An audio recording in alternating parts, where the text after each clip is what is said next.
Cricket में बेईमानी की बात करें तो सबसे पहले आपके जहन में ऑस्ट्रेलिया का नाम आएगा, क्योंकि ऑस्ट्रेलिया मैच जीतने के लिए किसी भी हद तक गिर सकता है। लेकिन क्रिकेट इतिहास में ऑस्ट्रेलिया के अलावा भी कई ऐसे वाक्य हुए हैं जिनमें बेईमानी की सारी हदें पार कर दी गई। आज देखते हैं क्रिकेट इतिहास की 10 सबसे बड़ी बेईमानियां, और नंबर 3 देखकर आपका दिमाग हिल जाएगा। हालांकि मेरे हिसाब से सबसे घटिया बेईमानी तो नंबर 5 है, बाकी आप खुद देखो और डिसाइड करो। Number 10, Shahid Afridi ball biting incident. Cricket के सबसे बड़े चीटर्स की इस लिस्ट में पहला नाम आता है शाहिद अफरीदी का, जो पाकिस्तान के सबसे बढ़िया ऑलराउंडर माने जाते हैं। लेकिन शाहिद अफरीदी की चीटिंग स्किल इन्हें टॉप चीटर्स की लिस्ट में भी सबसे आगे रखती है। अब जरा आप खुद ही देख लीजिए, शाहिद अफरीदी बॉल को ऐसे चबा रहा है जैसे कोई पालतू कुत्ता हड्डी को चबाता है। दरअसल यह वाकया है 2010 का, जब ऑस्ट्रेलिया और पाकिस्तान के बीच 5 वनडे मैचेस की ओडीआई सीरीज खेली जा रही थी, जिसका 5वां और फाइनल मुकाबला पर्थ में खेला जा रहा था, जहां पाकिस्तान के कप्तान मोहम्मद यूसुफ इंजरी के कारण मैच नहीं खेल रहे थे। और इस कारण इस फाइनल मैच में पाकिस्तान का कप्तान शाहिद अफरीदी को बनाया जाता है, जो कि अफरीदी का एज अ कैप्टन पहला मैच था। लेकिन जब आखिर में यह मुकाबला पाकिस्तान के हाथ से लगभग निकल ही गया था कि तभी मैच जीतने के लिए शाहिद अफरीदी बेईमानी का सहारा लेता है और मौका देखते ही बॉल को चबाने लगता है ताकि गेंद की सीम वापस से जुड़ जाए और गेंदबाज को इससे बॉल स्विंग कराने में हेल्प मिल सके। लेकिन यह सब करके भी इस पाकिस्तानी बेईमान खिलाड़ी ने कुछ भी हासिल नहीं किया, और आखिर में वही हुआ जो होना चाहिए था।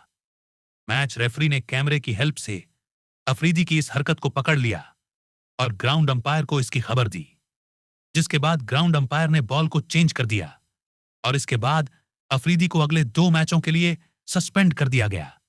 अफरीदी की यह गिरी हुई हरकत साफ बयां करती है कि आखिर वो मैच जीतने के लिए किस हद तक जा सकता है। हालांकि अफरीदी ने इस मामले का जिक्र अपनी डॉक्यूमेंट्री गेम चेंजर में भी किया था और खुद को डिफेंड करने के लिए एडी चोटी का जोर लगाया था।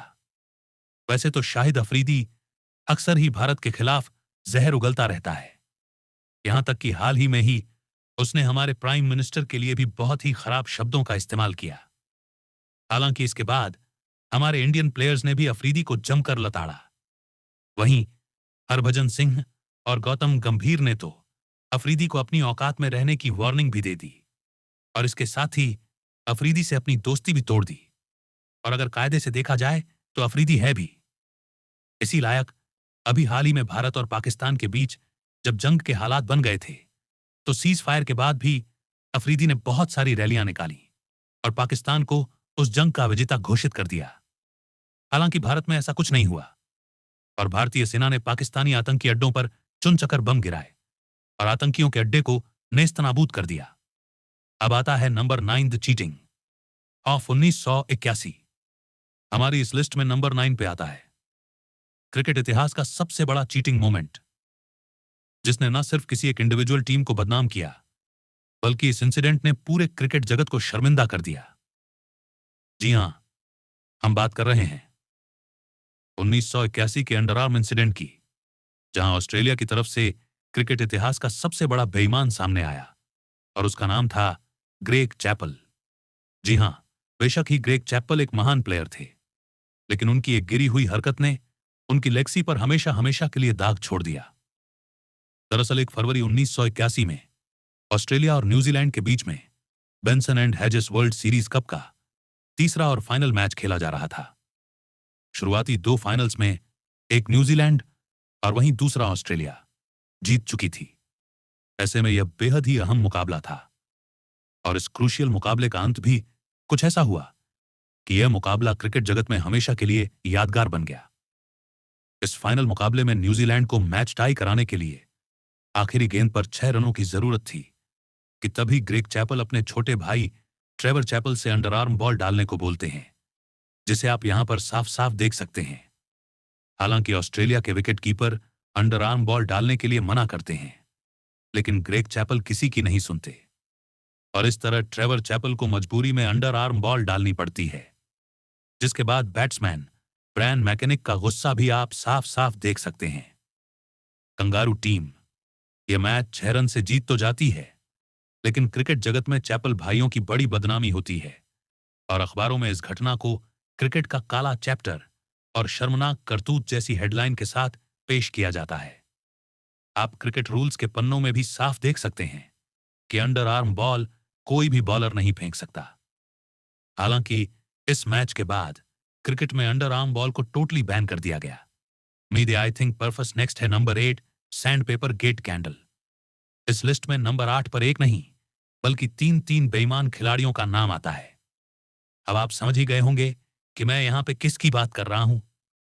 जी हां, मैं बात कर रहा हूं 2018 के सैंड पेपर गेट स्कैंडल की, जहां ऑस्ट्रेलिया और अफ्रीका के बीच चल रहे एक टेस्ट मैच में स्टीव स्मिथ, डेविड वार्नर और कैमरन बैंक्राफ्ट ने मिलकर इस काले और भद्दे कारनामे को अंजाम दिया था। जी हां, ऑस्ट्रेलिया क्रिकेट की दुनिया की वो टीम है जिसे हार कतई मंजूर नहीं होती, फिर उसे चाहे इसके लिए चीटिंग या फिर कुछ भी करना पड़े।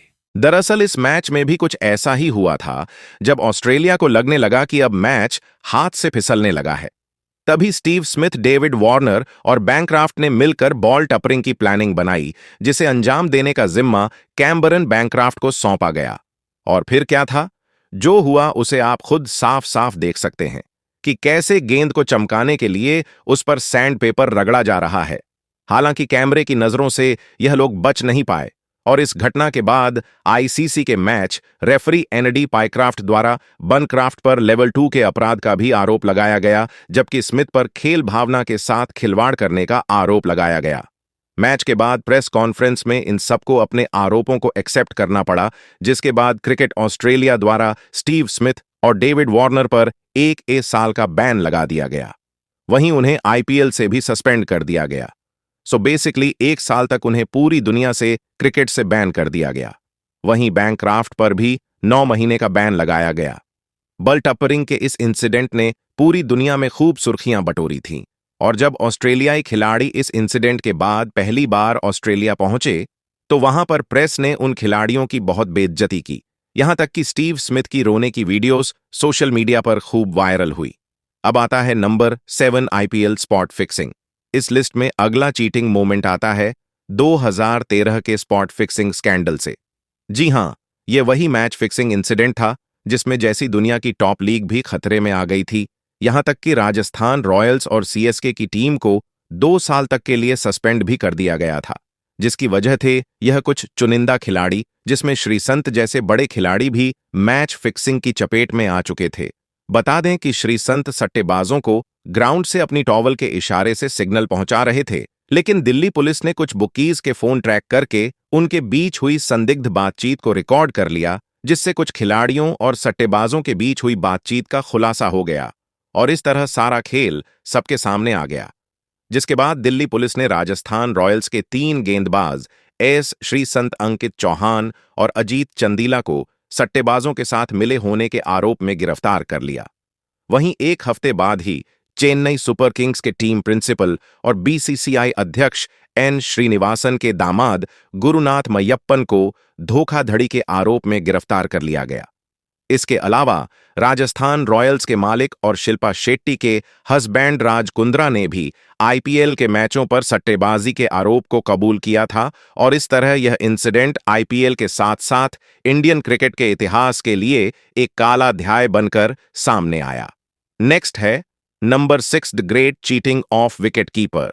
वैसे तो कंगारुओं की नाजायज बेईमानी भरी हरकतों से पूरी दुनिया वाकिफ है, लेकिन यह कंगारू इतनी सफाई के साथ बेईमानी करते हैं कि जिसे देख अंपायर भी धोखा खा जाए। जी हां, ऐसा ही एक वाकया हुआ ऑस्ट्रेलिया और न्यूजीलैंड के बीच चल रहे एक मैच का, जहां ऑस्ट्रेलियन विकेट कीपर ने इतनी सफाई के साथ बेईमानी की कि जिसका अंदाजा अंपायर भी नहीं लगा सके। अब आप खुद देख लीजिए, जहां माइकल क्लार्क एक स्पिन बॉल डालते हैं जिसे मैकुलम बीट कर जाते हैं और बॉल विकेट के जस्ट ऊपर से निकल जाती है, लेकिन तभी विकेट कीपिंग कर रहे ब्रैड हेडन अपनी चालाकी दिखाते हुए बॉल को ऐसे कलेक्ट करते हैं जिससे उनका ग्लव्स बेल्स को टच कर जाता है और गिल्लियां बिखर जाती हैं। इसके बाद कंगारू प्लेयर्स अंपायर से अपील करते हैं और अंपायर आउट दे भी देता है, लेकिन जब एक्शन रिप्ले में ये देखा गया तो असल में हुआ तो कुछ और ही था। अब आप ही बताइए, आखिर कंगारुओं के अलावा इतनी सफाई से बेईमानी भला कौन कर सकता है? अब आता है नंबर 5, द जस्टिन लगर चीटिंग। अब ऑस्ट्रेलियन प्लेयर्स की चीटिंग की बात छिड़ ही गई है, तो अब हम आपको ऑस्ट्रेलिया की एक और गिरी हुई हरकत से रूबरू कराते हैं, जिसे देखकर आप जान जाएंगे कि आखिर इतने सारे वर्ल्ड कप जीतने के बाद भी क्यों कंगारुओं को कहीं से भी इज्जत नहीं मिलती। अब जरा यहां देखिए, बैट्समैन इस बॉल को फाइन लेग में आसानी से खेल देता है और आसानी से 1 रन पूरा भी कर लेता है। इवन जब बैट्समैन शॉट खेलता है तब वो विकेट से काफी ज्यादा दूरी पर खड़ा था, लेकिन तभी अचानक से कीपिंग कर रहे एडम गिलक्रिस्ट अंपायर से हिट विकेट की अपील करने लगे, जिसे देखकर अंपायर भी शॉक में पड़ जाता है कि भाई आखिर यह आउट कैसे हो सकता है। तभी जब थर्ड अंपायर ने रिप्ले में इसे बारीकी से चेक किया तो उसमें साफ साफ दिख रहा था कि बॉल डालने से पहले ही जस्टिन लगर ने बेल्स गिरा दी थी। इस तरह कैमरे के सामने कंगारों की चालाकी और बेईमानी धरी की धरी रह गई, और एडम गिलक्रिस्ट, जो यह जानते थे कि बैट्समैन कहीं से भी आउट नहीं है, उन्होंने भी आउट करने की अपील की। और इस तरह एडम गिलक्रिस्ट की गिरी हुई हरकत सबके सामने आ गई। और जो लोग आज भी एडम गिलक्रिस्ट को दुनिया का सबसे महान विकेट कीपर मानते हैं और कहे हैं कि उनके जैसा जेंटलमैन प्लेयर पूरी दुनिया में नहीं है, ये इंसिडेंट उन सबके मुंह पर एक करारा तमाचा है। नेक्स्ट है नंबर 4, द स्टोरीन कैच मोमेंट। वैसे तो हमेशा से ही कंगारू प्लेयर्स दूसरों के साथ चीटिंग करते हुए पकड़े जाते हैं, लेकिन क्या हो जब कोई प्लेयर इन्हीं के साथ बेईमानी कर बैठे? जी हां, ऐसा ही कुछ हुआ। जब ऑस्ट्रेलिया और वेस्ट इंडीज के बीच एक मैच चल रहा था, जिसमें ऑस्ट्रेलिया का यह बैट्समैन एक शॉट खेलता है जिसे बॉलर कैच कर लेता है। यहां तक कि कैच के बाद बॉलर अपने पूरे रंग में जश्न भी बनाने लगता है, लेकिन तभी बैट्समैन पवेलियन जाने से मना कर देता है और अंपायर से इस कैच को चेक करने की अपील करता है। लेकिन जब रिप्ले में इस कैच को देखा गया तो बॉलर को शर्मिंदा होना पड़ा, क्योंकि रिप्ले में साफ साफ दिखाई दे रहा था कि बॉलर ने कैच नहीं बल्कि बॉल को जमीन से उठाया है, और इस तरह गेंदबाज को शर्मिंदगी की झेलनी पड़ती है। अब आता है number 3, OC clash with West Indies. और हां, नंबर 1 जरूर देखना, आपका दिमाग हिल जाएगा इस लिस्ट में। नंबर 3 पे नाम आता है एक और ऑस्ट्रेलियन चीटर का, जिसकी चीटिंग देखकर फैंस का गुस्सा कुछ इस कदर फूटा कि जिसके बाद पूरी ऑस्ट्रेलियन टीम को ही मैदान छोड़ना पड़ा। ये इंसिडेंट है ऑस्ट्रेलिया और वेस्ट इंडीज के बीच खेले जा रहे एक मैच का, जहां एक बॉल पर चंद्रपॉल सिंगल के लिए शॉट खेल लेते हैं, लेकिन जब नॉन स्ट्राइक पर खड़े पॉवेल रन के लिए दौड़ रहे थे, तभी बेवजह बॉलर उनके रास्ते में आ जाता है और इस तरह पॉवेल गिर पड़ते हैं। और फिर क्या कंगारुओं के पास गेम स्पिरिट नाम की तो कोई चीज कभी थी ही नहीं। इसके बाद विकेट कीपर उन्हें आउट कर देता है, यहां तक कि अंपायर भी पॉवेल को आउट करार दे देता है।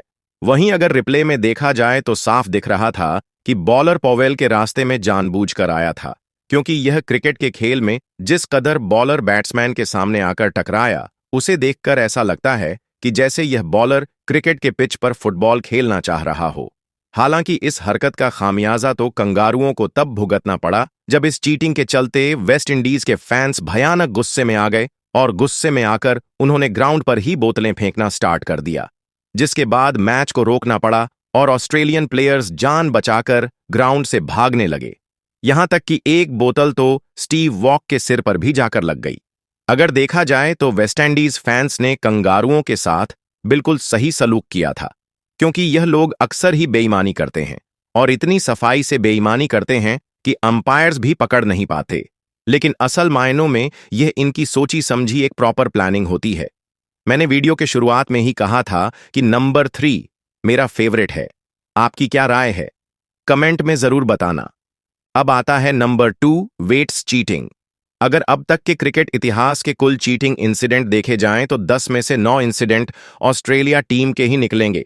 इनकी बेईमानी की स्किल देखकर ऐसा लगता है जैसे यह नेट पे क्रिकेट से ज्यादा चीटिंग की प्रैक्टिस करते हैं। अब जरा इस इंसिडेंट को देखिए, जहां ऑस्ट्रेलिया और इंग्लैंड के बीच एक मैच खेला जा रहा था। तभी मॉकवुड की एक बॉल पर मैथ्यू वेट कैच उठा देते हैं, लेकिन जैसे ही मार्क कैच लेने के लिए बॉल के नीचे आते हैं, तभी मैथ्यू वेट उन्हें धक्का दे देते हैं, ताकि ना तो वुड कैच पकड़ सके और ना ही उन्हें रन आउट कर सके। रिप्ले में साफ साफ देखा जा सकता है कि यह मैथ्यू वेट ने जानबूझकर किया था। ऑस्ट्रेलियन प्लेयर्स कभी भी इस तरह की गिरी हुई हरकतों से बाज नहीं आते हैं, और यही रीजन है कि आज वह पूरी दुनिया में बदनाम है। हालांकि इस घटना के बाद जॉस बटलर ने कंगारुओं पर फील्ड ऑब्स्ट्रक्शन का आरोप लगाया था, लेकिन मैच के बाद प्रेस कॉन्फ्रेंस में ऑस्ट्रेलिया ने इस मामले को यह कहकर नकार दिया कि यह कोइंसिडेंटल मोमेंट था। हालांकि बाद में इंग्लैंड ने इस मुकाबले को आसानी से जीत लिया और मैथ्यू वेड की इस चीटिंग के बावजूद भी कंगारू इस मैच में कुछ खास नहीं कर पाए। अब आता है नंबर 1, जिसका आप सभी को इंतजार था, Ricky Ponting the greatest cheater. इस लिस्ट में नंबर 1 पे नाम आता है क्रिकेट इतिहास के सबसे महान चीटर का, जिसे चीटिंग का मास्टरमाइंड भी कहा जाता है। अब तो आप समझ ही गए होंगे कि यहां मैं किसकी बात कर रहा हूं। जी हां, बात हो रही है ऑस्ट्रेलिया के दिग्गज क्रिकेटर और दिग्गज बेईमान रिकी पोंटिंग की। ऑस्ट्रेलिया की टीम बेईमानों से भरी एक ऐसी टीम है जिसे देखकर बेईमानी भी शर्म के मारे अपना सिर नीचे कर ले। जी हां, अगर ऑस्ट्रेलियन टीम को प्रोफेशनल चीटर्स की टीम भी बोला जाए तो इसमें कोई अचरज की बात नहीं होगी, क्योंकि यह वो टीम है जो मैच जीतने के लिए किसी भी हद तक गिरने को तैयार हो जाती है। भले ही इस टीम ने क्रिकेट की दुनिया में कई बड़े बड़े माइलस्टोन खड़े किए हों, लेकिन अगर बात गेम स्पिरिट यानी खेल भावना की हो तो यह टीम इस मामले में पाकिस्तान और बांग्लादेश जैसी टीमों से भी ज्यादा फिसड्डी नजर आती है। अब बात करते हैं रिकी पोंटिंग की। वैसे तो रिकी पोंटिंग एक दिग्गज बैट्समैन और महान कप्तान रहे हैं, लेकिन कई बार उन्होंने मैच जीतने के लिए ऐसी ऐसी हरकतें की हैं जिसके चलते उन्हें चीटिंग की क्लास का हेडमास्टर भी कहा जाता है। और इसी चीटिंग का शिकार एक बार धोनी भी हो चुके हैं। यह वाकया है 2009 के सिडनी टेस्ट का, जो स्टीव बकनर की घटिया अंपायरिंग और कंगारों की नाजायज हरकतों के लिए आज भी याद किया जाता है। इसी मैच में एक बॉल पर MS धोनी कैच उठा बैठते हैं, जिसे रिकी पोंटिंग पकड़ तो लेता है, पर कैमरे में साफ साफ दिख रहा होता है कि रिकी पोंटिंग ने बॉल को जमीन से उठाया है। एक पल तो अंपायर को भी लगा कि शायद यह कैच नहीं है, लेकिन जब उन्होंने रिकी पोंटिंग से इस कैच को लेकर पुष्टि की तो रिकी पोंटिंग ने उसे आउट का सिग्नल दिया और अंपायर ने भी बिना कुछ सोचे समझे धोनी को आउट करार दे दिया। कंगारुओं की इस मैच में कोई पहली चीटिंग नहीं थी, बल्कि आपको बता दें कि कंगारू चीटरों ने इस टेस्ट मैच में बेईमानी की सारी हदों को पार कर दिया था, जिनमें इनका साथ दे रहा था स्टीव बकनर, जिसे क्रिकेट इतिहास का सबसे बेईमान अंपायर भी माना जाता है, और जो रिकी पोंटिंग आज इंड में आकर गेम स्पिरिट और ज्ञान की बातें करता है, वही पोंटिंग इंडिया के खिलाफ मैच जीतने के लिए किसी भी हद तक गिरने को तैयार रहता था। भले ही किसी भी लेवल की बेईमानी करना पड़े, रिकी पोंटिंग मैच जीतने के लिए कुछ भी कर सकता था। और गेम स्पिरिट क्या होती है, अगर इन्हें किसी से सीखना हो तो यह चीज इन्हें सचिन से सीखनी चाहिए। सचिन तेंदुलकर ने कभी भी खुद को क्रिएट से बढ़कर नहीं देखा, और सचिन वह महान खिलाड़ी थे कि अगर बैट का एज लगा है तो वह अंपायर के इशारे का वेट नहीं करते थे और खुद ही पवेलियन चल देते थे। वो हमेशा खेल भावना का सम्मान करते हुए बिना अंपायर के आउट दिए ही वापस चले जाते थे। यही एक वजह है जो मास्टर ब्लास्टर को क्रिकेट की दुनिया का भगवान बनाती है। वहीं पोंटिंग ने इतने सारे वर्ल्ड कप जीते, लेकिन उनकी गिरी हुई हरकतों के चलते उन्हें क्रिकेट का हैवान कहा जाता है। वैसे दोस्तों, आपके हिसाब से क्रिकेट का सबसे बड़ा बेईमान कौन है? हमें कमेंट में जरूर बताना। और हां, आप सचिन बाजी को उनकी गेम स्पिरिट के लिए 10 में से कितने नंबर देना चाहोगे, ये भी हमें कमेंट में जरूर बताना। उम्मीद करते हैं आपको ये वीडियो पसंद आई होगी। अगर पसंद आई हो तो वीडियो को लाइक और शेयर जरूर करना, और हां, चैनल को सब्सक्राइब भी जरूर कर लेना, क्योंकि आगे बहुत ही इंटरेस्टिंग वीडियोस आने वाली हैं। मिलते हैं अगली वीडियो में।